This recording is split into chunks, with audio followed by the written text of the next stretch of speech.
ಇವರು ಏನೇನು ಕಾನೂನು ಉಲ್ಲಂಘನೆಯನ್ನ ಮಾಡಿದ್ದಾರೆ ಅದು ಯಾವುದೂ ಕೂಡ ಕಲರ್ಸ್ ಕನ್ನಡ ವಾಹಿನಿಗೆ ಬಿಗ್ ಬಾಸ್ ಟೀಮಿಗೆ ಗಮನಕ್ಕೆ ತಂದಿಲ್ಲ. ನಾನು ಮೊದಲೇ ಹೇಳಿದ್ನಲ್ವಾ, ಇಲ್ಲಿ ಯಾರು ಇಲ್ಲಿ ಪಾಪ ಲಾಸ್ ಆಗಿರೋದು ಬಿಗ್ ಬಾಸ್ ಅವರಿಗೆ, ಕಲರ್ಸ್ ಕನ್ನಡದವರಿಗೆ ಇದು ಯಾವ ವಿಚಾರನೂ ಅವ್ರಿಗೆ ಗೊತ್ತಿಲ್ಲ ರೀ. ಬಲಿಪಶು ಆಗ್ತಿರೋದು ನಮ್ಮ ಕಲರ್ಸ್ ಕನ್ನಡ ವಾಹಿನಿಯವರು, ಬಿಗ್ ಬಾಸ್ ಅವರು. ಸೊ ಇದು ಸಪೋರ್ಟ್ ಆಗಿ ಕಲರ್ಸ್ ಕನ್ನಡ ವಾಹಿನಿಗೆ ತಪ್ಪಿಲ್ಲ ಅಂತೇಳಿ PM ನರೇಂದ್ರ ಅವರು, ಅಂದರೆ ಮಾಲಿನ್ಯ ನಿಯಂತ್ರಣ ಮಂಡಳಿ ಅಧ್ಯಕ್ಷರು ಕೂಡ ಅವರು ಸಪೋರ್ಟನ್ನು ಮಾಡಿದ್ದಾರೆ. ಸೊ ನೋಡೋಣ, ಈ ಕಲರ್ಸ್ ಕನ್ನಡದವರಿಗಂತೂ ಯಾವುದೇ ಥರದ ಅವರ ಗಮನಕ್ಕೆ ಬರದೇ ಆಗಿರೋದು.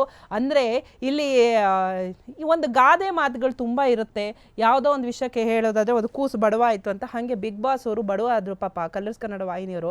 ಇದುವರೆಗೂ ಕೂಡ ಇಷ್ಟು ಸೀಸನಲ್ಲೂ ಕೂಡ ಈ ಥರ ಎಲ್ಲೂ ಆಗಿರಲಿಲ್ಲ, ಹಾಗೆ ಯಾವ ಭಾಷೆಯಲ್ಲೂ ಆಗಿರಲಿಲ್ಲ. ಆ್ಯಂಡ್ ಎಲ್ಲ ಭಾಷೆಯವರು ನಮ್ಮ ಕನ್ನಡದ ಬಿಗ್ ಬಾಸನ್ನು ಸಿಕ್ಕಾಪಟ್ಟೆ ಅಪ್ರಿಷಿಯೇಷನ್ ಮಾಡ್ತಿದ್ರು, ಅಪ್ರಿಷಿಯೇಟ್ ಮಾಡ್ತಾಯಿದ್ರು. ಅದಲ್ಲದೆ ಎಲ್ಲದಕ್ಕೂ ಕೂಡ ನಾವು ಟಕ್ಕರನ್ನು ಕೊಡ್ತಿದ್ವಿ, ಮುಂದೆ ಇದ್ವಿ. ನಮ್ಮ ಬಿಗ್ ಬಾಸ್ ಅವರು ಸಿಕ್ಕಾಪಟ್ಟೆ ಡಿಫ್ರೆಂಟಾಗಿ ಮಾಡ್ತಾಯಿದ್ರು.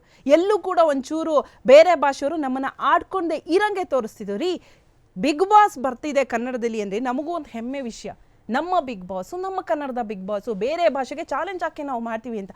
ಅಂತಹ ಬಿಗ್ ಬಾಸನ್ನು ಯಾವುದೋ ಚೆನ್ನೈಯಿಂದ ಬಂದು ಇಲ್ಲಿ ಮೋಸ ಮಾಡ್ತಾರೆ ಅಂದರೆ ಇವ್ರಿಗೆ ಏನು ಹೇಳ್ಬೇಕು ಹೇಳಿ.